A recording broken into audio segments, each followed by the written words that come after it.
എല്ലാവർക്കും free forex learning സെഷൻസിലേക്ക് സ്വാഗതം. ഇപ്പോൾ നമ്മളുടെ ആദ്യത്തെ സെഷനാണ് എന്താണ് ഫോറക്സ് മാർക്കറ്റ്, അല്ലെങ്കിൽ ഫോറക്സ് മാർക്കറ്റിൽ എന്തൊക്കെയാണ് സംഭവിക്കുന്നത് എന്നുള്ള ബേസിക് കാര്യങ്ങൾ തൊട്ടാണ് നമ്മൾ സ്റ്റാർട്ട് ചെയ്യുള്ളൂ. അത് കഴിഞ്ഞ് പതുക്കെ സ്റ്റെപ്പായിട്ട് നമ്മൾ അഡ്വാൻസ് ലെവലിലേക്ക് പതുക്കെ കിടക്കും. അപ്പോൾ ഈ 2024 ഇങ്ങനെ കഴിഞ്ഞുകൊണ്ടിരിക്കുകയാണ്. 2 മാസം കൂടിയാണ് നമ്മുടെ ഫ്രണ്ടിലുള്ളത്. ആ 2 മാസം കൊണ്ട് നമുക്ക് ഫോറക്സ് ഒന്ന് പഠിച്ചെടുക്കാം. ഓക്കെ, അപ്പോൾ പുതിയതായിട്ട് ഫോറക്സ് മാർക്കറ്റിനെ കുറിച്ച് കേൾക്കാത്ത ഒരുപാട് പേരുണ്ടാവും. നിങ്ങൾ ക്ലാസ് അറ്റൻഡ് ചെയ്യുന്നതിന് മുൻപായിട്ട് ഒരു നോട്ട്ബുക്കും പെന്നും കയ്യിൽ വെച്ചോളൂ. കാര്യങ്ങളൊക്കെ പതുക്കെ നമുക്ക് നോട്ട് ചെയ്തിട്ട് പോകാം. അപ്പോൾ എല്ലാവർക്കും ഒരു കൈ കൂടി സ്വാഗതം. Welcome to my YouTube channel. My name is Vishnu T. What is forex market? ഇത് അതിൻ്റെ ഡെഫിനേഷനാണ്. ഇപ്പോൾ ഇതിങ്ങനെ കുത്തിപ്പിടിച്ചിരിക്കും വായിക്കുക അങ്ങനെയൊന്നും ഞാൻ പറയുന്നില്ല. അപ്പോൾ അതിൻ്റെ അർത്ഥം നിങ്ങളൊന്ന് മനസ്സിലാക്കുക, അല്ലെങ്കിൽ ഈ വാക്കുകൊണ്ട് ഉദ്ദേശിക്കുന്നത് എന്താണ്. ഫോറക്സ് എന്നുള്ളത് ഫോറിൻ എക്സ്ചേഞ്ച് എന്നതിൻ്റെ ഷോർട്ട് ഫോമാണ്. FX മാർക്കറ്റ് എന്ന് പറയാറുണ്ട്, കറൻസി എക്സ്ചേഞ്ച് എന്ന് പറയാറുണ്ട്, അങ്ങനെ കുറേ വാക്കുകൾ യൂസ് ചെയ്യാറുണ്ട്. നമുക്ക് ഫോറക്സ് തന്നെ യൂസ് ചെയ്യാം, കുഴപ്പമുള്ള കാര്യമല്ല. അപ്പോൾ ഫോറക്സ് എന്ന് പറഞ്ഞു കഴിഞ്ഞാൽ മോസ്റ്റ് ലിക്വിഡ് മാർക്കറ്റാണ്. ഇപ്പോൾ ക്രിപ്റ്റോനെ വെച്ച് നോക്കുകയാണെങ്കിൽ, സ്റ്റോക്ക് മാർക്കറ്റുകളെ വെച്ച് നോക്കുകയാണെങ്കിൽ ഏറ്റവും കൂടുതൽ ലിക്വിഡിറ്റി ഉള്ളത് ഈ ഫോറക്സ് മാർക്കറ്റിലായിരിക്കും. പിന്നെ ഇതിൻ്റെ മെയിൻ അഡ്വാൻറ്റേജ് എന്ന് പറയുന്നത് ഇത് 24 hours അവൈലബിൾ ആണ്, മൺഡേ ടു ഫ്രൈഡേ ഉണ്ട്. അപ്പോൾ നിങ്ങൾ ഈ ലോകത്തിൻ്റെ ഏത് കോണിലും ഏത് സമയത്ത് ജോലി ചെയ്യുന്ന വ്യക്തിയാണെങ്കിലും ഇതിൽ ട്രേഡ് ചെയ്യാൻ പോസിബിൾ ആയിട്ടുള്ള ടൈമിങ്സ് ഉണ്ട്. അത് തന്നെയാണ്. ഇപ്പോൾ സ്റ്റോക്ക് മാർക്കറ്റ് നോക്കുകയാണെങ്കിൽ ഏത് രാജ്യത്തിൻ്റെ സ്റ്റോക്ക് മാർക്കറ്റ് ആണെങ്കിൽ 9 to 3:30, 9 to 5 ആ റേഞ്ചിൽ നിൽക്കുന്നതായിരിക്കും. പക്ഷേ നമുക്കിത് കുറച്ചും കൂടി ടൈം തരുന്നുണ്ട്. അതൊരു ടൈം ഫ്രീഡം ഇവിടെയുണ്ട്, ലൊക്കേഷൻ ഫ്രീഡം ഉണ്ട്, പിന്നെ ഇവിടുത്തെ ലിവറേജ് ഹൈ ആണ്. അതായത് ഇന്ത്യ മാർക്കറ്റിൽ നോക്കുകയാണെങ്കിൽ 3x 5x 4x ആ റേഞ്ചിലാണ് ലിവറേജ് ഉള്ളത്. ഇവിടെ 1:100, 1:200, 1000, 1:2000 എന്നുള്ള രീതിയിൽ ഹൈ ലിവറേജ് അവൈലബിൾ ആണ്. അത് തീർച്ചയായിട്ടും വലിയൊരു അഡ്വാൻറ്റേജ് ആണ്. ഇപ്പോൾ എൻ്റെ കയ്യിൽ $1 ആണുള്ളതെങ്കിലും $1000 പവറാണ് എനിക്ക് തരാം. അറ്റ് സെയിം ടൈം അത് നിങ്ങളുടെ ക്യാപിറ്റൽ വാഷ് ഔട്ട് ആവാനുള്ള ഒരു സാധ്യതയും കൂടിയുണ്ട്. അപ്പോൾ നമുക്ക് ഫോറക്സ് മാർക്കറ്റിലേക്ക് ഒന്ന് കടക്കാം. ഞാൻ ചെറിയൊരു എക്സാമ്പിൾ വെച്ചിട്ടാണ് പറയാൻ ഉദ്ദേശിക്കുന്നത്. അപ്പോൾ നമ്മൾ നോക്കുകയാണെങ്കിൽ എനിക്കൊരു ഫ്രണ്ട് അല്ലെങ്കിൽ ഒരാൾ അമേരിക്കയിൽ നിന്ന് വരുന്നുണ്ടെന്ന് വിചാരിക്കുക. അമേരിക്കയിലുള്ള വ്യക്തിയുടെ കയ്യിൽ തീർച്ചയായിട്ടും US$ ആണ് ഉണ്ടായിരിക്കുക. അപ്പോൾ ആൾ ഇന്ത്യയിലേക്ക് ലാൻഡ് ചെയ്യുന്നു. അപ്പോൾ ഇന്ത്യയിലെ ഒരു സൂപ്പർ മാർക്കറ്റിലേക്ക് അങ്ങോട്ട് കയറി ചെല്ലാണ്, 1 കിലോ ഷുഗർ വാങ്ങുന്നു. അപ്പോൾ നമ്മൾ ഇന്ത്യൻ മണി 50 രൂപ കൊടുത്താലാണ് ശരിക്കും ആൾ വാങ്ങുക. പക്ഷേ ഇയാളുടെ കയ്യിൽ $US$ ഉള്ളൂ. അപ്പോൾ ഒരു $US$ അങ്ങോട്ട് എടുത്ത് കൊടുത്തു കഴിഞ്ഞാൽ സൂപ്പർ മാർക്കറ്റ് ഓണർ അത് റിസീവ് ചെയ്യാൻ പോകുന്നില്ല. Because he has nothing to do with $US അല്ലേ. അപ്പോൾ എന്താ ചെയ്യുക? അപ്പോൾ അമേരിക്കക്കാരൻ ഒരു മണി എക്സ്ചേഞ്ചിലേക്ക് പോകേണ്ടി വരും അല്ലേ. ചിലപ്പോൾ ബാങ്കിലേക്ക് അല്ലെങ്കിൽ വെസ്റ്റേൺ മണി ട്രാൻസ്ഫർ പോലത്തുള്ള സ്ഥാപനങ്ങളിലേക്ക് പോകേണ്ടി വരും. അപ്പോൾ അവിടെ പോയിട്ട് അദ്ദേഹത്തിൻ്റെ കയ്യിലുള്ള $US കൊടുത്തുകൊണ്ട് ഇന്ത്യൻ റുപ്പീനെ വാങ്ങണം അല്ലേ. അപ്പോൾ കൊടുത്തുകൊണ്ട് വാങ്ങുന്നു. അപ്പോൾ എന്താ കൊടുക്കുന്ന $US, ഒരു കറൻസി, അദ്ദേഹത്തിൻ്റെ കയ്യിലുള്ള ഒരു കറൻസി അവിടെ സെല്ല് ചെയ്തിട്ട് മറ്റൊരു കറൻസിയായി ഇന്ത്യൻ റുപ്പീനെ ബൈ ചെയ്യുകയാണ് ചെയ്യുന്നത്. അപ്പോൾ അവിടെ ഒരു സെല്ലിങ് നടന്നിട്ടുണ്ട്, അതുപോലെ തന്നെ ഒരു ബൈയിങ്ങും നടന്നിട്ടുണ്ട്. ഈ സൈമിൾട്ടേനിയസ് ബൈയിങ് ആൻഡ് സെല്ലിങ് അവിടെ നടക്കുന്നുണ്ട്.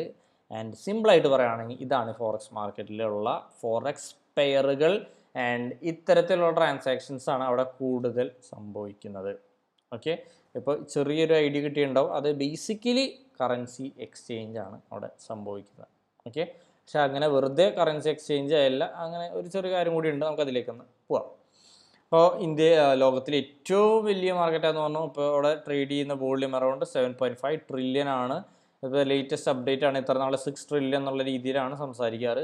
അപ്പോൾ ഞാൻ അത് കണ്ടപ്പോൾ 7.5 ട്രില്യൺ എന്ന് കണ്ടപ്പോൾ അത് നോട്ട് ചെയ്ത് വെച്ച് തന്നുള്ളൂ. ഓക്കെ, പിന്നെ ഇവിടെ ഒരു കറൻസി പെയർ എന്നുള്ള ടേം ഇവിടെ പുതിയതായിട്ട് വരുന്നുണ്ട്. ഇപ്പോൾ നമ്മൾ സ്റ്റോക്ക് മാർക്കറ്റിൽ നോക്കുകയാണെങ്കിൽ ടാറ്റ മോട്ടോഴ്സിൻ്റെ ഒരു സ്റ്റോക്കാണ് എൻ്റെ കയ്യിലുള്ള ഇന്ത്യൻ റുപ്പി വാങ്ങിയിട്ട് എൻ്റെ കയ്യിലുള്ള ഇന്ത്യൻ റുപ്പി കൊടുത്തിട്ട് ടാറ്റ മോട്ടോഴ്സിൻ്റെ ഒരു ക്വാണ്ടിറ്റി സ്റ്റോക്ക് ഞാൻ വാങ്ങുന്നു അല്ലേ.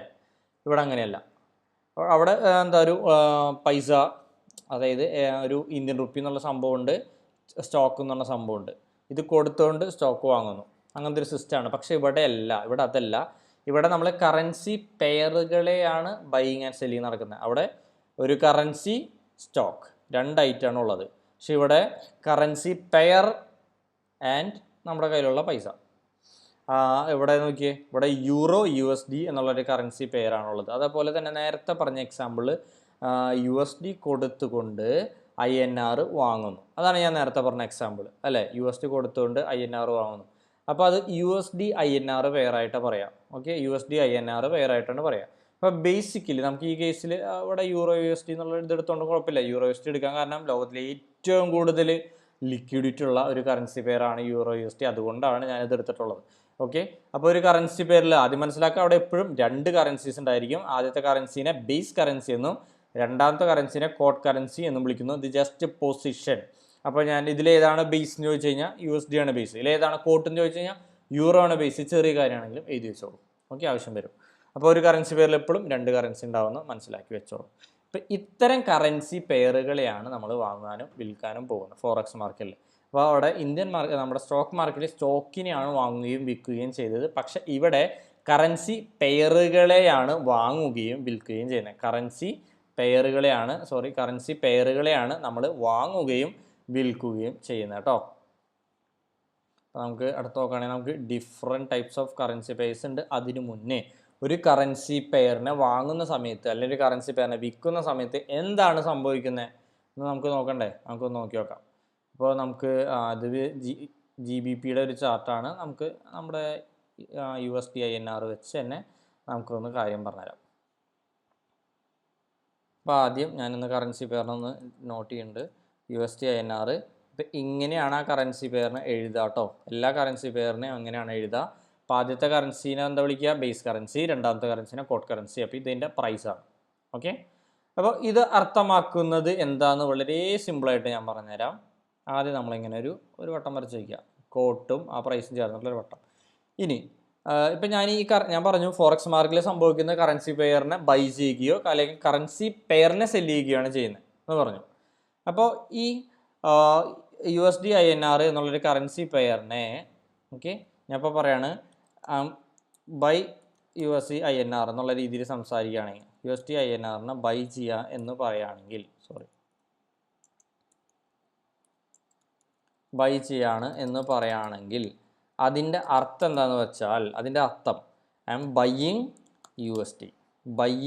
USD ആണ്.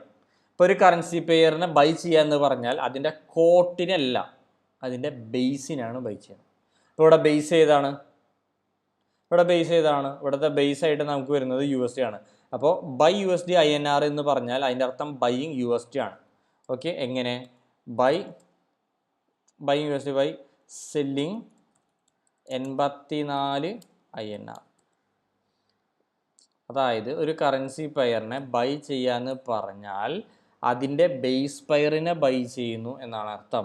എങ്ങനെ ബൈ ചെയ്യുന്നു? 84 ക്വാണ്ടിറ്റി INR കൊടുത്തുകൊണ്ട് അതിൻ്റെ ബേസ് പെയറിനെ ബൈ ചെയ്യുന്നു എന്നാണ് അർത്ഥം. ഓക്കെ, അതേപോലെ തന്നെ സെൽ USD INR എന്ന് പറഞ്ഞാൽ എന്താർത്ഥം? സെൽ USD INR എന്ന് പറഞ്ഞാൽ എന്താർത്ഥം?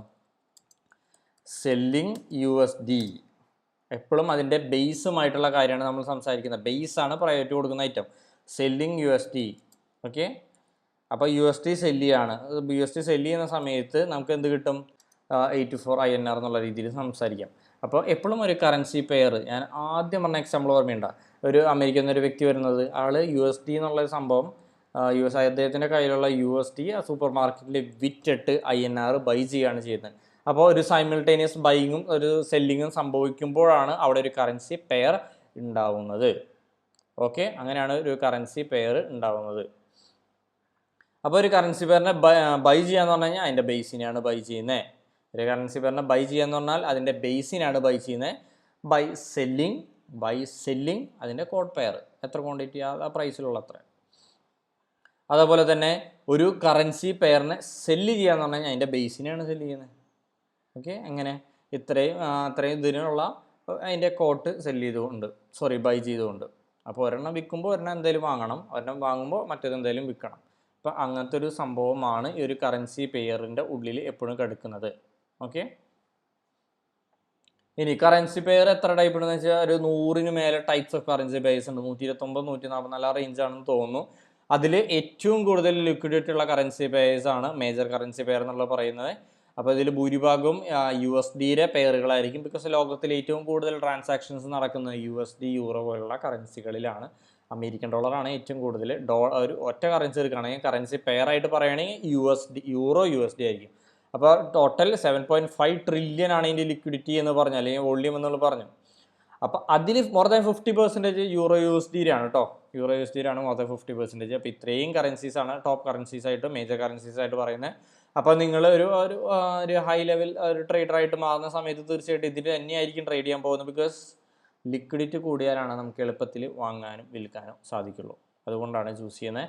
കമ്മോഡിറ്റി കറൻസീസ് എന്നുള്ളൊരു കാറ്റഗറി പറയുന്നത് കമ്മോഡിറ്റി ഇപ്പോൾ എന്താ ഓയിൽ കാര്യങ്ങളൊക്കെ അങ്ങനത്തെ ഒരു ട്രാൻസാക്ഷൻസ് നടക്കുന്ന സമയത്ത് ഉപയോഗിക്കുന്ന മേജർ കറൻസീസ് ഇതൊക്കെയാണ്. അല്ലെങ്കിൽ അത്തരം ട്രാൻസാക്ഷൻസിന് ഉപയോഗിക്കുന്നത് കൊണ്ട് ഇതൊരു ഇമ്പോർട്ടൻറ്റ് കറൻസി ആയിട്ട് മാറി എന്നുള്ള രീതിയിൽ വേണമെങ്കിൽ പറയാം. പിന്നെ ക്രോസ് പ്രൈസ് എന്നുള്ള കാറ്റഗറി ഉണ്ട്. ഇവിടെ $US ബേസോ കോട്ടായിട്ട് ഇവിടെ വരില്ല. വേറെ ഏതെങ്കിലും കറൻസീസ് പരസ്പരം ചേർന്നുകൊണ്ടുള്ള ഒരു കറൻസി പെയർ ആയിരിക്കും ഇതെന്ന് പറയുന്നത്. ആൻഡ് ഇതിൽ വളരെ കുറവ് ലിക്വിഡിറ്റിയാണ്. ഇത് മൈനർ പെയർ ആയിട്ടാണ് കരുതാറ്. ഇത് കൂടാതെ നമുക്ക് ഗോൾഡ് വരുന്നുണ്ട്.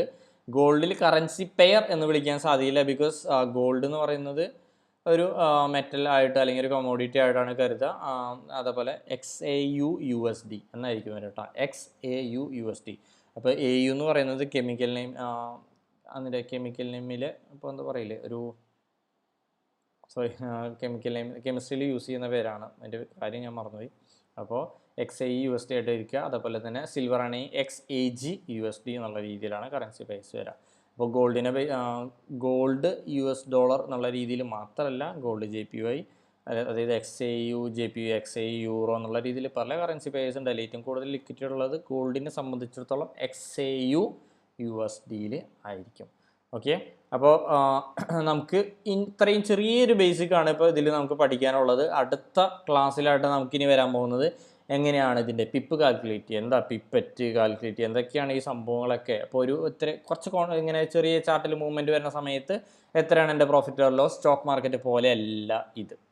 പിന്നെ സ്റ്റോക്ക് മാർക്കറ്റിൽ നിന്ന് വ്യത്യസ്തമാക്കുന്ന ഒരു കാര്യമുണ്ട്. സ്റ്റോക്ക് മാർക്കറ്റിൽ നമുക്ക് ഒരു ക്വാണ്ടിറ്റി മിനിമം വാങ്ങണമെങ്കിൽ ഒരു ക്വാണ്ടിറ്റിയാണ് സ്റ്റോക്ക് വാങ്ങാൻ പറ്റുള്ളൂ.